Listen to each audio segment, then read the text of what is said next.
یہ کہانی ایک ایسے جانباز کمانڈو کے گرد گھومتی ہے جس نے پاکستان کو دو لخت ہونے سے بچانے کے لیے سر دھڑ کی بازی لگا کر بھارت کو تگنی کا ناچ نچایا۔ کہانی کی طرف بڑھنے سے پہلے آپ سے گزارش ہے کہ چینل کو سبسکرائب کیجیے اور ویڈیو کو لائک کیجیے۔ آئیے کہانی کی طرف چلتے ہیں۔ Murder plan 1969 incharge. اس پلان کو پایا تکمیل تک پہنچانے کے لیے کامریڈ آندرے پوف کا نام تجویز کیا جاتا ہے۔ مقاصد: پہلے مرحلے میں پاکستان کے 2 ٹکڑے کرنا، پھر بتدریج چھوٹی چھوٹی ٹکڑیوں میں تقسیم کرنا، آخر کار مکمل تباہی۔ آغاز کار: کام کا آغاز مشرقی پاکستان سے کیا جائے گا۔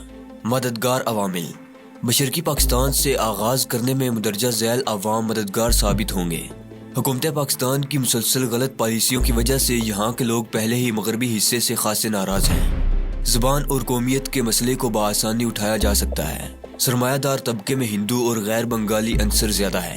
ہندو سرمایہ دار کی مدد ہمیں حاصل ہوگی اور غیر بنگالی کو ہدف تنقید بنایا جائے گا۔ مغربی پاکستان سے دور اور بھارت سے ملحق ہونے کی وجہ سے آسانی سے اپنی کارروائیاں کی جا سکیں گی۔ پاکستانی افواج تعداد میں کم اور عوام کی حمایت سے یکسر محروم ہیں۔ کھلی جنگ کی صورت میں یہاں فتح حاصل کرنا زیادہ آسان ہوگا۔ پاکستان کے حلیف ممالک سے یہ طے کر لیا گیا ہے کہ وہ جنگ کی صورت میں پاکستان کی کوئی مدد نہیں کریں گے۔ طریق کار: تعلیم یافتہ طبقے میں بافراد اشتراکی لٹریچر پہنچایا جائے گا۔ علاقائی اور مذہبی منافرت کو ہوا دی جائے گی۔ طلباء، مزدور اور کسان طبقے کو ہراول دستے کے طور پر استعمال کیا جائے گا۔ سیاستدانوں، مذہبی لیڈروں اور ہر شعبہ زندگی کے سرکردہ لوگوں کو ہر ممکن طریقے سے ہم نوا بنانے کی کوشش کی جائے گی۔ قوم پرست نوجوانوں پر مشتمل ایک مسلح فورس بنائی جائے گی جو سارے مشرقی پاکستان میں پھیل کر پاکستانی فوج سے جھڑپیں کریں گے تاکہ اس کی نقل و حرکت معطل ہو جائے اور وہ علاقے میں محصور ہو کر رہ جائے۔ دوسرے مرحلے میں گوریلا کارروائیاں تیز کر کے پاکستان کی دفاعی افواج کا حوصلہ پست کیا جائے گا، اور جب پاکستان تنگ آ کر کھلی جنگ کے لیے مجبور ہو جائے تو مشرقی پاکستان میں اس گوریلا فورس کے پھیلے ہوئے ایجنٹ بھارت کی باقاعدہ مشرقی فیلڈ فورس کا کام دیں گے۔ سب سے زیادہ رکاوٹ اور مشکلات پیدا ہونے کا امکان مذہبی جنونی بنیاد پرست طبقے کی جانب سے ہے۔ یہاں وہ پلان ختم ہو جاتا تھا، اور مزید تفصیلات یقیناً اس ریڈ بک میں ہوں گی جو شوکت صاحب کسی وجہ سے حاصل نہ کر سکے۔ لیکن منصوبے کی ادھوری کاپی دشمن کا اصل مقصد جان لینے کے لیے بہت کافی تھی۔ میں نے ایک لمبی سانس لی اور کاغذ کا وہ ٹکڑا میجر صاحب کی طرف بڑھا دیا۔ تو کیا خیال ہے تمہارا قمر؟ اب ہمیں کیا کرنا چاہیے؟ انہوں نے میرے چہرے کے اتار چڑھاؤ کو دیکھتے ہوئے کہا۔ میرا جواب تو آپ کو معلوم ہے میجر صاحب، میں نے برائی ہوئی آواز میں کہا۔ ہاں مجھے معلوم ہے۔ انہوں نے تھوڑا توقف کیا، پھر بولے، جو شخص یا ملک ہمارے پاک وطن کی طرف غلط نگاہ سے دیکھے گا ہم اس کی آنکھیں نکال لیں گے، اور اللہ نے ہمیں ایسا جذبہ اور اتنی ہمت دی ہے کہ ہم مضبوط سے مضبوط دشمن کے مد مقابل کھڑے ہو سکتے ہیں۔ ہم اللہ کے علاوہ کسی کو سپر پاور نہیں مانتے۔ نام نہاد سپر پاورز اگر ہم سے ٹکرائیں گی تو انشاءاللہ انہیں منہ کی کھانی پڑے گی۔ وہ بہت پرجوش ہو رہے تھے۔ انشاءاللہ میں نے بھی اپنے بھرپور عزم کا اظہار کیا۔ آندرے پوف کے بارے میں میری معلومات حالانکہ کافی کم ہیں، لیکن یہ میں جانتا ہوں کہ وہ زیر زمین دنیا میں ایک ہوا بنا ہوا ہے، بڑے بڑے ملکوں کے لیے کام کرتا ہے، حکومتوں کے تختے الٹنا اور تخریب کاری اس کا خاص شعبہ ہے۔ میک اپ کا ایسا ماہر ہے کہ آج تک کسی نے اس کی اصل شکل نہیں دیکھی۔ سائنس میں اعلیٰ تعلیم یافتہ، دنیا کی کئی زبانوں کا ماہر اور بہترین فائٹر ہے۔ اکثر اکیلا کام کرنے کا عادی ہے، کبھی منظر پر نہیں آتا، اس لیے اس کی گرفت میں آنے کے بہت کم امکانات ہوتے ہیں۔ شاید یہی وجہ ہے کہ آج تک کسی مشن میں ناکام نہیں ہوا، لیکن یہاں اسے ناکامی کا منہ دیکھنا پڑے گا۔ میں نے غصے سے دانت پیستے ہوئے کہا، ہاں ہم نے اس کا چیلنج قبول کر لیا ہے، لیکن یہ کوئی آسان کام نہیں ہے۔ ہمیں انتہائی سوچ بچار اور ذہانت سے اس کا مقابلہ کرنا ہوگا۔ میں نے تمہیں اسی لیے بلایا ہے تاکہ ہم مل جل کر کوئی قابل عمل منصوبہ بنا سکیں۔ شوکت بھی ابھی تھوڑی دیر میں یہاں پہنچ جائے گا۔ تم جب تک غسل وغیرہ کر کے بالکل تیار ہو جاؤ، ممکن ہے ہمیں اپنی کارروائی کا آغاز ابھی کرنا پڑ جائے۔ ٹھیک ہے، میں نے کہا اور میجر صاحب سے ہاتھ ملا کر ان کے کمرے سے نکل آیا۔ اپنے کمرے میں پہنچ کر میں نے 15 منٹ میں شیو سے لے کر لباس تبدیل کرنے تک 15 کام نمٹائے۔ مکمل تیاری کے بعد کمرے سے نکلنے ہی والا تھا کہ دروازے کی دوسری جانب مجھے کسی کی موجودگی کا احساس ہوا۔ میرا ماتھا ٹھنکا۔ اس وقت کون آ سکتا ہے؟ میں نے سوچا، کبھی ایسا نہیں ہوا کہ میجر صاحب کے گھر میں کوئی ایسے خفیہ طریقے سے میرے کمرے میں داخل ہونے کی کوشش کرے۔ تمام ملازموں کو میں اچھی طرح جانتا تھا، لیکن امکان تھا کہ میرے ڈاکہ کے قیام کے دوران میں کوئی نیا ملازم رکھا گیا ہو۔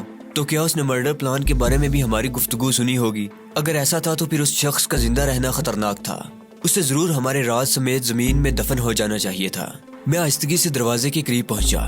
دوسری جانب اس کی موجودگی کا واضح احساس ہو رہا تھا۔ میں ہر قسم کی صورتحال سے نمٹنے کے لیے تیار ہو گیا۔ ایک لمحہ میں نے توقف کیا۔ اور پھر ایک جھٹکے سے دروازہ کھول دیا۔ دروازہ کھلتے ہی ایک ہلکی سی نسوانی چیخ سنائی تھی اور اس کے ساتھ ہی چیخنے والی لڑکھڑاتی ہوئی 2 قدم کمرے کے اندر آ گئی۔ ارے تم، میں نے خوشگوار حیرت سے کہا۔ آنے والی میری چھوٹی بہن صفیہ تھی، جسے میں بالکل ہی بھول گیا تھا۔ یہاں آتے ہی میجر صاحب سے ملاقات ہوئی تھی اور ایسے حیرت انگیز اور ہولناک انکشافات ہوئے کہ اس طرف میرا دھیان ہی نہیں گیا۔ بھائی معاف کرنا، میں تو بھول ہی گیا تھا۔ میں نے پیار اور شفقت سے اس کے سر پر ہاتھ پھیرتے ہوئے کہا، جی بھیا ایسے ہی ہوتے ہیں بھائی۔ اس نے جھوٹ موٹ ناراض ہوتے ہوئے کہا۔ اس کی آنکھوں میں خوشی کے آنسو تھے۔ ارے نہیں گڑیا، تمہارا بھائی اتنا ظالم بھی نہیں ہے، بس ذرا مصروفیات کی بات ہے۔ ایسی بھی کیا مصروفیات کہ انسان اپنی اکلوتی بہن کو بھول جائے؟ اس نے بدستور اسی لہجے میں کہا۔ اوہ، میں نے لاجواب ہو کر بے بسی سے سر کھجاتے ہوئے کہا، وہ بات یہ ہے کہ دراصل کہ بھائی قسم لے لو، میں نے جہاز میں بیٹھتے ہوئے یہ سوچا تھا کہ سب سے پہلے تم سے ملوں گا، لیکن یہاں آتے ہی ایسا کام پڑا کہ تمہاری طرف نہ آ سکا۔ میں نے اپنی صفائی پیش کرتے ہوئے کہا۔ ایک معقول سی بات سوچ گئی تھی، مگر وہ پھر بھی منہ پھلائے میرے سامنے کھڑی تھی، جیسے میری بات کا اعتبار نہ آیا ہو۔ میں نے ایک نظر اس کی طرف دیکھا اور پھر مسکرا کر ہاتھ جوڑتے ہوئے کہا، اچھا بابا، غلطی ہو گئی، معافی چاہتا ہوں، آئی ایم سو سوری۔ وہ کھلکھلا کر ہنس پڑی۔ بہنیں بھی عجیب ہوتی ہیں، بھائی خواہ کیسے ہی ہوں، اچھے یا برے، ان کی محبت سب کے لیے برابر ہوتی ہے۔ خود غموں کا پہاڑ اٹھا لیں گی، لیکن یہ بات انہیں گوارا نہیں کہ بھائی کو ایک کانٹا بھی چبھے۔ بھائیوں کی جانب سے چاہے کتنے ہی دکھ ملیں، کیسے ہی گاؤ لگے، ایک مرتبہ مسکرا کر معافی مانگ لے، تمام دکھ مٹ جاتے ہیں، سب گاؤ بھر جاتے ہیں، ساری ناراضگیاں ختم ہو جاتی ہیں۔ یہاں بھی کچھ ایسا ہی معاملہ تھا۔ وہ ہنس رہی تھی، میں ہاتھ جوڑے آنکھیں موندے ابھی تک اس کے سامنے کھڑا تھا۔ پھر اس نے میرے بندھے ہوئے ہاتھوں کو تھام لیا، کہنے لگی، توبہ توبہ، کیوں گناہگار کرتے ہو بھیا، آپ بڑے ہیں، باپ کی جگہ ہے، میں تو یوں ہی مذاق کر رہی تھی۔ مجھے معلوم ہے میرا بھائی کتنے عظیم مشن پر کام کر رہا ہے، ہر وقت دشمن سے نبرد آزما رہتا ہے، ہر آن مصروف جہاد، ہر لمحہ اللہ کی راہ کا مجاہد ہے، وطن کی سرحدوں کا محافظ ہے۔ ایسے بھائی پر مجھ جیسی ہزاروں لاکھوں بہنیں قربان۔ بس اب زیادہ نہیں چڑھاؤ، میں نے ہاتھ کے اشارے سے اسے روکتے ہوئے کہا۔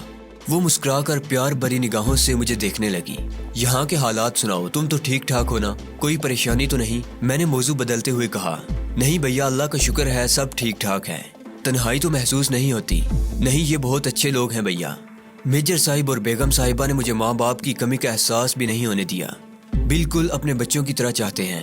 اچھا، میں نے بے یقینی سے آنکھیں پھاڑتے ہوئے کہا، حالانکہ خوشی میرے لہجے سے ٹپکی پڑ رہی تھی۔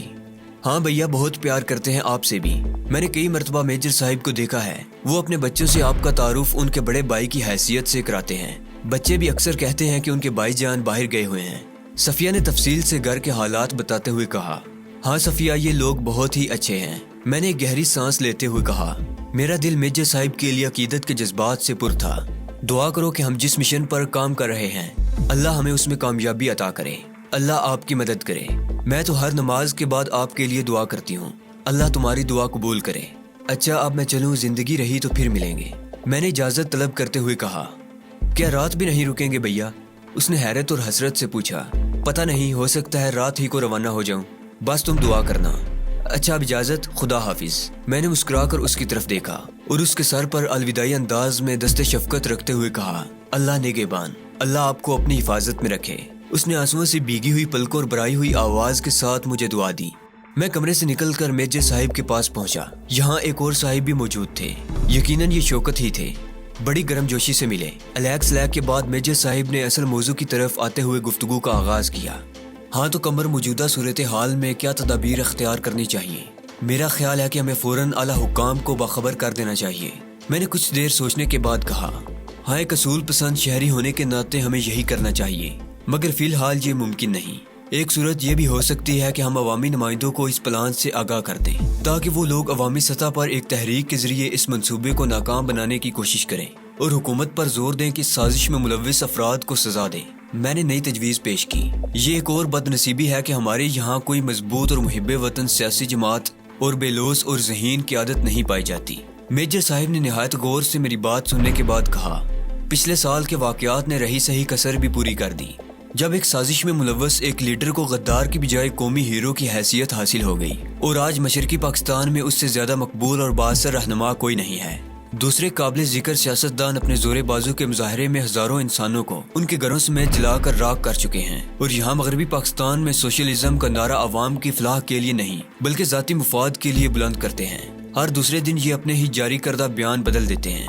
اب لے دے کر اگر کچھ اسلام پسند اور محب وطن عنصر ہے تو ایک طرف تو عوام میں اس کی جڑیں نہیں ہیں، دوسرے ہمیشہ حکومت کی طرف سے ماتوب چلاتا ہے۔ ایسی صورت میں میرا خیال ہے کہ اگر ہم کسی کو اپنا رازدار بنائیں تو اندیشہ ہے کہ وہ موصوف اپنی سیاست چمکانے کے لیے تو ضرور اس راز کو بطور ایک نعرہ کے استعمال کریں گے، مگر ملک و قوم کو کوئی فائدہ نہ پہنچائیں گے، جبکہ ہمیں یہ نقصان ہوگا کہ دشمن اس بات سے واقف ہونے کے بعد اپنا طریقہ کار بدل لے گا اور ہم پھر اندھیرے میں رہ جائیں گے۔